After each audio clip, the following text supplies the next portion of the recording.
semuanya, apa kabar? Well, aku harap kabar kalian baik-baik aja. Dan sekarang aku mau bahas tentang satu topik yang kayaknya banyak banget yang request. Kak, bahas tentang manifesting atau law of attraction specific person dong? Atau manifesting dan law of attraction, kita bisa nggak sih attract satu orang spesifik? Misal gebetan kamu, atau orang yang udah kamu suka lama, atau kamu pengen balikan sama mantan kamu. Bisa nggak sih? Well, sebetulnya bisa-bisa aja. Cuman jujur, aku kurang recommend, aku kurang sarankan. Dan aku akan jelaskan di akhir video kenapa aku kurang rekomend untuk kita latihan manifesting specific person. Aku tuh lagi tiduran di tempat tidur, lagi tengkurap dan mager banget sebetulnya, tapi gak apa-apa lah ya, kita discuss tentang ini, kita sharing tentang ini sekarang. Pardon my looks. Tapi disclaimer, hanya karena walaupun aku nggak kurang setuju atau aku kurang rekomend ini, bukan berarti ini nggak bisa kamu lakukan atau nggak bisa kamu coba. Toh ibaratnya rezeki, jodoh, maut, tiap orang beda-beda ya. Kalau memang ketika kamu coba tips and tricks ini dan kamu berhasil manifesting specific personnya, silakan aja, karena toh setiap orang juga punya free will-nya masing-masing. Setiap orang punya kehendak bebasnya masing-masing. Tapi gini, ada dua kemungkinan, karena lagi-lagi ada free will. Kamu punya free will dan orang yang mau kamu manifest juga punya free will. Hasilnya ya pada akhirnya sangat bergantung pada free will kalian dan faktor-faktor lain. Misal waktu, kedewasaan diri, pikiran, kesiapan, dan lain sebagainya. Banyak faktor-faktor lain, serta aku bisa bilang semacam life paths. Kalau aku lihat ke bawah, itu sebetulnya di bawah tuh ada notebook aku, ada buku catatan aku yang aku jadikan sebagai contekan. Anyways, lalu gimana sih caranya untuk kita belajar manifesting specific person ini? Yang aku mau teman-teman ingat pertama adalah, kamu perlu ingat kalau ini bukan love potion, atau bukan magic, bukan sulap, bukan sihir. Tapi sama seperti law of attraction lain, atau teknik yang biasa kita gunakan dalam law of attraction untuk memanifestasikan hal-hal lain. Ingat kalau misalnya vibrasi kita yang akan menarik ini, menarik apa yang kita mau. Semakin vibrasi dan frekuensi kita selaras dengan apa yang kita inginkan, otomatis what's meant for you is meant for you. Apa yang takdirkan untuk menjadi milik kamu yang akan jadi milik kamu. It's not about witchcraft. Ini bukan sihir, bukan sulap, dan bukan dengan kayak tiba-tiba kamu simsalabim terus kamu memaksakan diri manifest harus ada di rumah orang itu, atau dia harus ngejar-ngejar kamu, atau dia harus terobsesi sama kamu, atau kalian harus tidur bareng, atau kalian harus begini begitu bla bla bla bla. No. Dan aku bisa bilang, perhatikan intention atau niat kamu ketika kamu ingin manifestasikan seorang atau specific person. Karena niat hati kita itu sangat-sangat mempengaruhi. Intention kita sangat-sangat mempengaruhi hasil akhir dari apa yang mau kita manifest. Yang pertama, gimana caranya? Know what you want and know why you want what you want. Ketahui apa yang kamu butuhkan, ketahui apa yang kamu inginkan, dan pahami kenapa kamu menginginkan apa yang kamu inginkan itu. Nanti aku kasih contoh kasus ceritaku sendiri. Misal gini, kamu pengen punya pasangan atau kamu pengen punya pasangan, kamu pengen punya pacar. Ketahui kenapa kamu pengen punya pacar, kenapa kamu pengen punya pasangan. Terlepas dari siapapun subjeknya. Apakah kamu pengen punya pasangan atau kamu pengen punya pacar cuman karena kamu ngerasa takut kesepian, atau kamu takut ngerasa sendirian, atau kamu takut ngerasa nggak ada yang perhatiin kamu? Biasanya kalau kita memaksakan diri melakukan ini atau melakukan itu, hati-hati jangan sampai keinginan kita itu sebetulnya berlandaskan pada ketakutan atau trauma masa lalu yang belum selesai. Misal, kamu ngerasa takut kesepian, kamu ngerasa takut sendirian. Mungkin kamu punya isu terkait pernah ditinggalin, atau pernah dikecewain, atau pernah terbungkam, pernah ngerasa kesepian, yang kamu sendiri belum nyembuhin luka atau trauma itu. Dan aku bisa bilang sebetulnya luka atau traumanya itu perlu kamu sembuhin dulu, supaya kamu betul-betul tahu apa yang kamu mau, apa yang kamu butuhin. Dan bedakan ketika kamu menginginkan seseorang memang karena hati kamu tulus menginginkan orang itu, atau kamu menginginkan seseorang cuma karena dia kaya, kak, dia cakep, dia mapan, dia begini, dia begitu, dia bisa bayarin hutang saya mungkin, atau dia bisa memuaskan saya secara seksual, dia bisa begini, dia bisa begitu. Oke, bukan berarti itu bukan bagian dari kebutuhan dan preferensi tiap orang, beda-beda ya. Tapi jangan sampai kamu melihat orang itu sebagai prize atau sebagai hadiah, dan kamu berpikir bahwa hidup kamu tuh baru bisa bahagia kalau ada dia dalam hidup kamu. Padahal satu-satunya orang yang harus bertanggung jawab atas hidup kita adalah diri kita sendiri. Kita nggak bisa maksa, atau kita nggak akan pernah bisa nuntut orang siapapun itu untuk melakukan atau memuaskan kebutuhan kita dan apa yang kita inginkan. Lalu yang kedua, kalau kamu udah tahu nih akar masalah atau alasan kenapa kamu menginginkan suatu hal apapun itu, dan kamu sadar misalnya masih ada limiting beliefs, atau masih ada tendensi sabotase diri, atau masih ada ketakutan, masih ada kekhawatiran, masih ada hal-hal negatif yang perlu kamu singkirkan, yang perlu kamu lepaskan, pahami kalau misalnya kamu butuh untuk detach. Ya sama kayak teknik manifesting biasa sebetulnya, detachment itu penting. Ketika kita berusaha untuk melepaskan diri dari kemelekatan atau detach dari tendensi memaksakan kehendak, itu penting banget. Dan dalam proses kita detach, kita perlu mengingatkan diri kita kalau penting juga untuk kita sebetulnya latihan enhancing our vibrations, meningkatkan frekuensi vibrasi diri kita, fokus ke diri kita sendiri.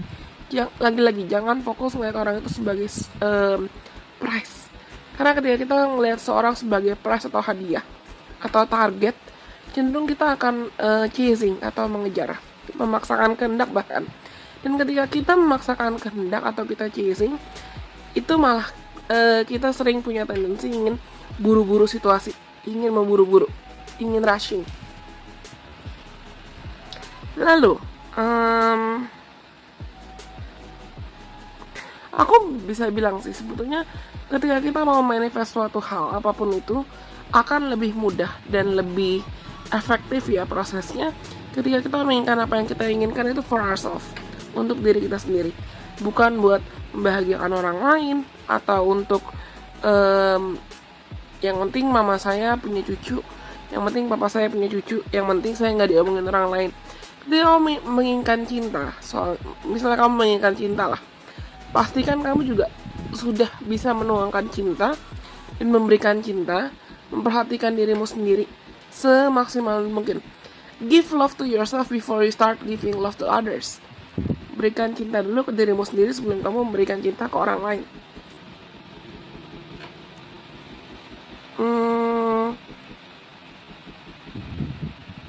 Ada lagunya Ed Sheeran kan, yang liriknya before I save someone else, I've gotta save myself.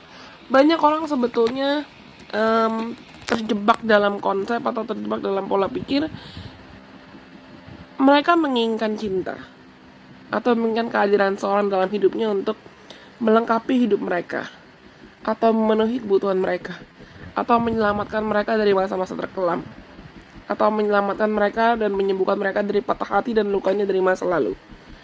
Oke, that could work, that could help. Cuman gini, aku tuh orang yang sangat percaya sebetulnya yang pertama, nothing's coincidence, gak ada yang kebetulan dalam hidup. Yang kedua, everything affects everything, segala hal itu saling mempengaruhi sama lain. Dan yang ketiga, bayangkan diri kita adalah aktor dan aktris dalam opera kehidupan. Tuhan yang jadi sutradaranya. Tergantung Tuhan gitu loh. Kita mau dipertemukan dengan siapa, kita mau dikasih kesempatan bersinggungan dengan siapa, dan semuanya itu love lessons. Banyak orang zaman sekarang juga yang terobsesi pada label soulmate, karmic, twin flame, past life lovers, bla bla bla bla bla. Yang jatuhnya mereka malah hanya terobsesi pada label, bukan menghidupi hidup pada masa sekarang. Literally hidup di present time.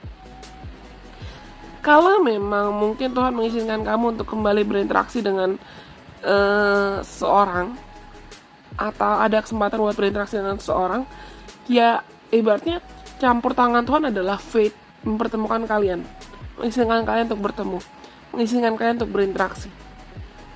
Kamu mau manifesting pertemuannya boleh. Tapi hasil akhirnya dari koneksi atau hubungan itu atau dari interaksi itu, hasil akhirnya sangat-sangat bergantung pada free will kamu dan free will orang itu. Nah, kalau kamu tetap mau melakukan, gimana caranya? Yang pertama, ganti persepsi kamu. Ganti persepsi kamu. Ini bukan cuma tentang romance, tapi ganti persepsi kamu dalam kamu memandang apapun yang kamu inginkan. Mulai dari ganti persepsi dengan bagaimana kamu memandang diri kamu sendiri. Kalau mungkin kamu selama ini ngeliat diri kamu sebagai aku gendut, aku kurang ganteng, aku kurang cantik, aku kurang kaya. Masa sih ada orang yang mau jatuh sama aku? Gini, kalau kamu belum bisa terima dirimu sendiri, gimana kamu minta orang lain buat terima dan sayang sama kamu? Ayo, answer me. Jawab di kolom komentar. Kalian udah sayang belum sama diri kalian sendiri? Kalian udah bisa terima diri kalian sendiri seutuhnya belum? Karena gini, it's not about appearance. Pada akhirnya cinta itu dirasakan, perasaan itu dirasakan, bukan tentang penampilan. Kalau kamu ngerasa nyaman sama seorang, vibrasi kamu yang nantinya akan menarik orang itu. Semakin vibrasi kamu meningkat nih, ibaratnya gini deh, bayangin. Kamu mau menjadi seorang yang seperti apa? Yang kamu bisa memancarkan cinta, memancarkan kebahagiaan, atau jadi energi yang radian buat jadi magnet buat cinta, atau kamu mau memancarkan energi yang galau terus, sedih terus, insecure terus, pusing terus, atau kebayang-bayang masa lalu terus, keinget-inget mantan terus, kamu dendam, kamu emosi. Energy won't lie, energi gak akan pernah bohong. Kamu lebih pengen diingat sebagai orang yang seperti apa? Kepotong kan tadi? Kepotong tiba-tiba videonya, ke pause, and I'm back. Nah, mungkin tadi aku juga pelajaran buat aku untuk ngomongnya jangan terlalu terburu-buru, atau ngomongnya jangan terlalu tergesa-gesa. Kalau kita terburu-buru atau tergesa-gesa dalam manifesting apapun juga, bisa aja kamu dapat itu cepat, tapi bisa jadi juga Tuhan ambil itu cepat ketika Tuhan merasa kamu belum siap buat terima itu. Kamu belum siap buat dapetin itu.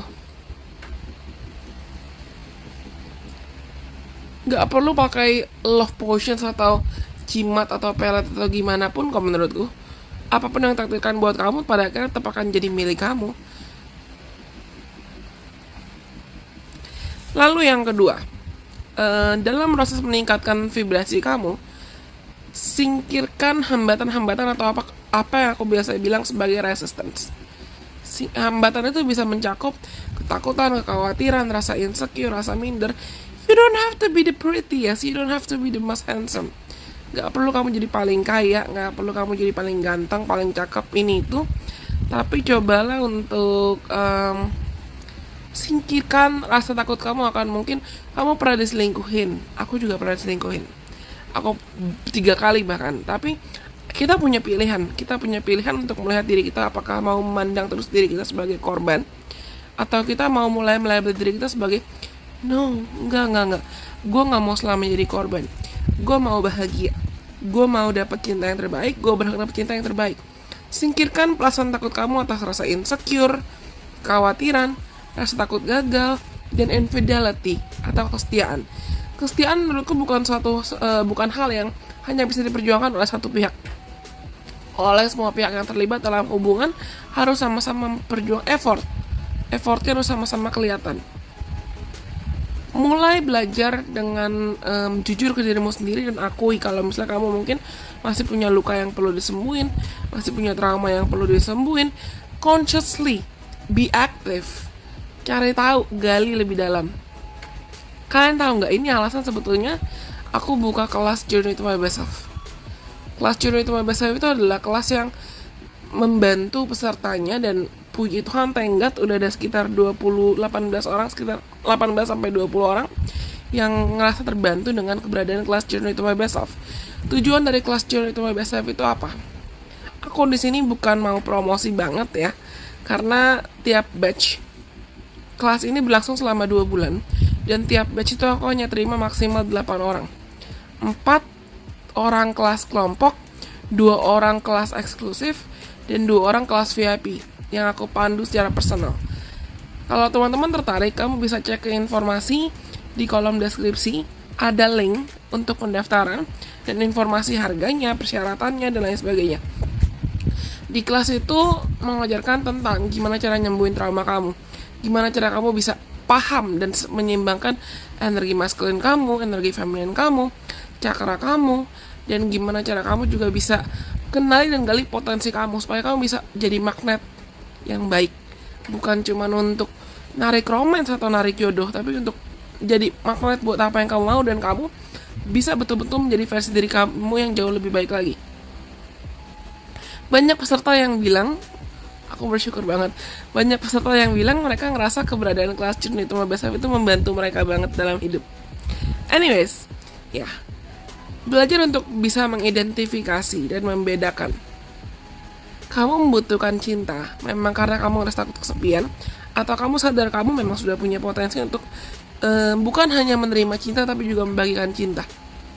Karena banyak dari kita yang, Kak, aku mau cinta, aku mau cinta, aku mau cinta. Tapi ketika mereka ditanyakan, kamu udah siap belum membagikan cinta dalam cara yang sehat?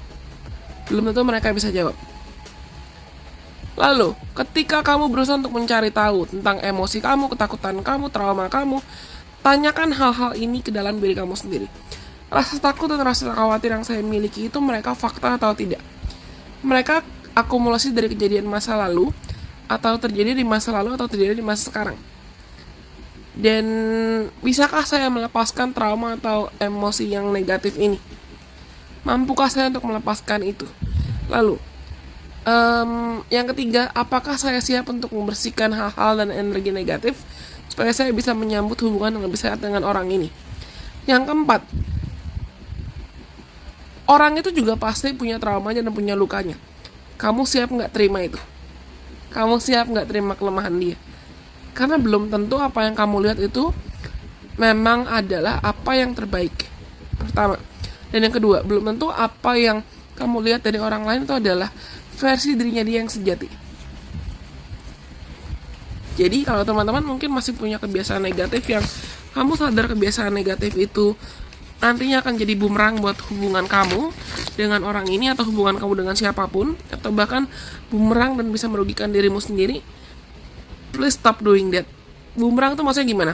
Kamu masih bisa suka overthinking, kamu masih suka minder, kamu masih suka ngerasa gak pantas buat dicintai, atau kamu masih suka selingkuh, atau kamu masih suka kebayang-bayang mantan padahal mungkin kamu udah dekat sama orang lain, atau kamu masih suka meledak-ledak emosinya, atau kamu suka marah-marah, atau kamu suka main tangan, kamu masih suka verbally abusive, atau kamu masih suka terjebak dalam pikiran-pikiran yang bikin kamu ngerasa saya nggak pantas bahagia, saya nggak pantas dicintai, kamu punya trauma yang stuck gitu loh, bikin kamu stuck. Please learn to let them go. Lepaskan, ikhlaskan, tinggalkan. Kasih kesempatan buat dirimu bener-bener mulai belajar jadi versi terbaik dirimu sendiri. Mulai belajar untuk jadi magnet buat cinta dan kebahagiaan. Contohnya paling gampang adalah, dan aku pernah tiba titik ini, contoh kebiasaan negatif paling gampang yang perlu kita lepaskan kalau kamu mau manifesting cinta itu adalah lepaskan negative self-talk. Berhenti menghakimi dirimu sendiri. Lepaskan negative self-talk.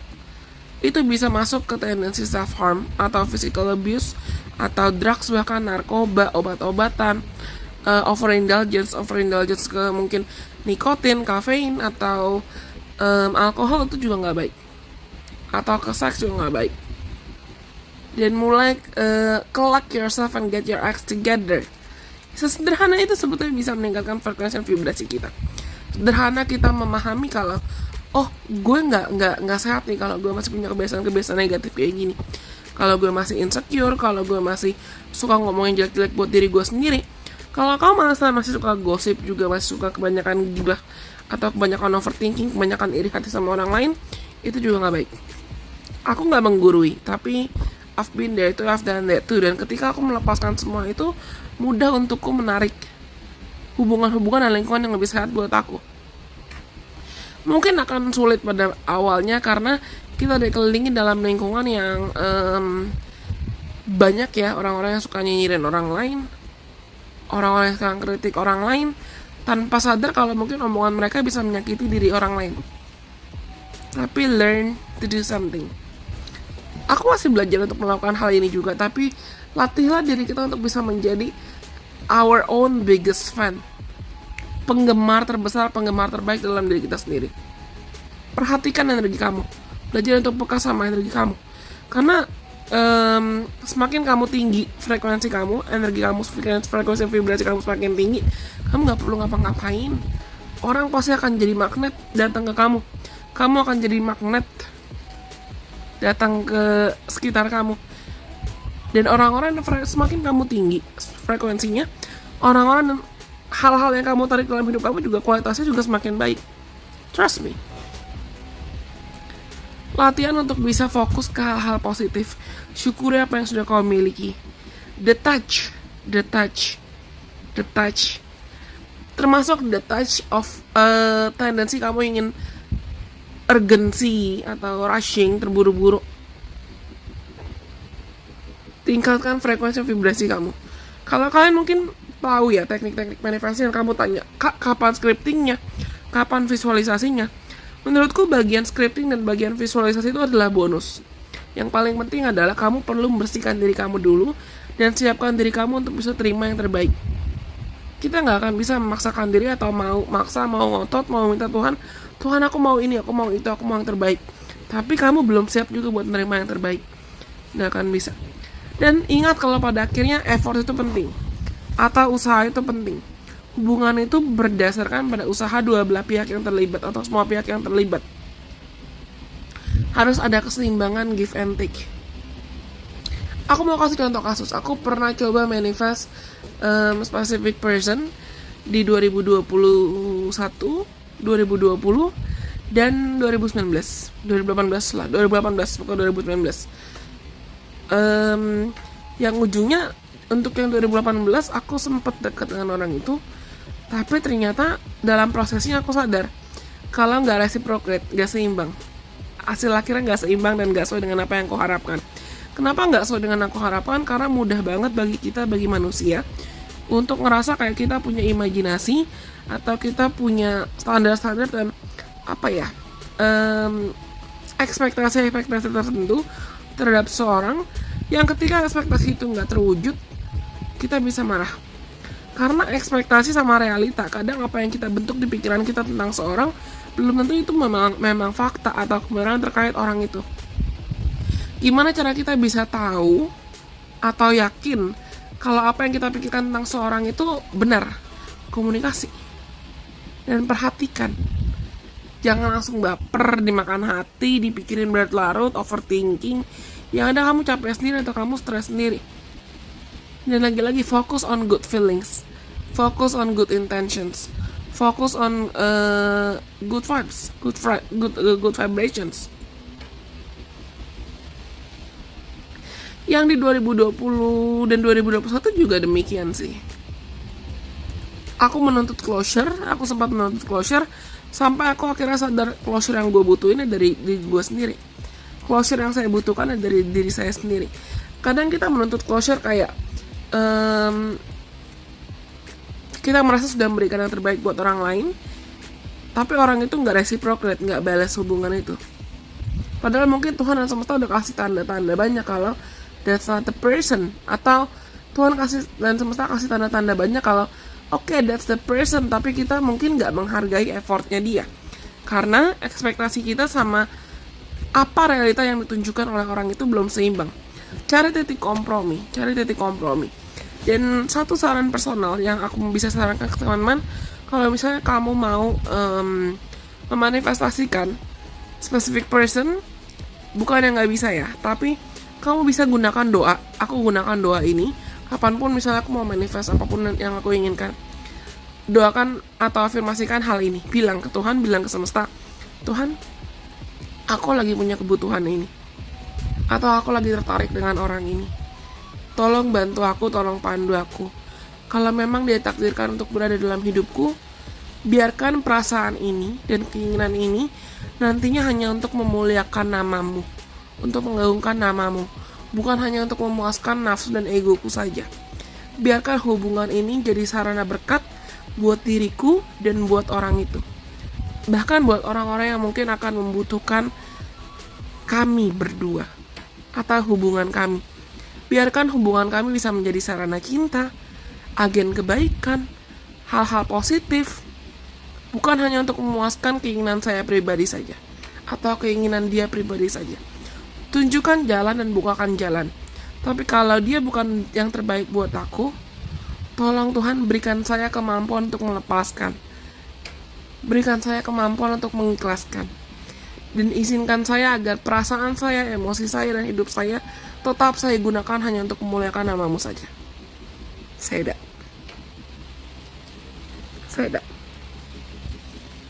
Well, aku gak kerasa ini videonya udah mau 22 menit ya. Semoga video ini bermanfaat buat teman-teman. Sampai kita bertemu lagi di kesempatan.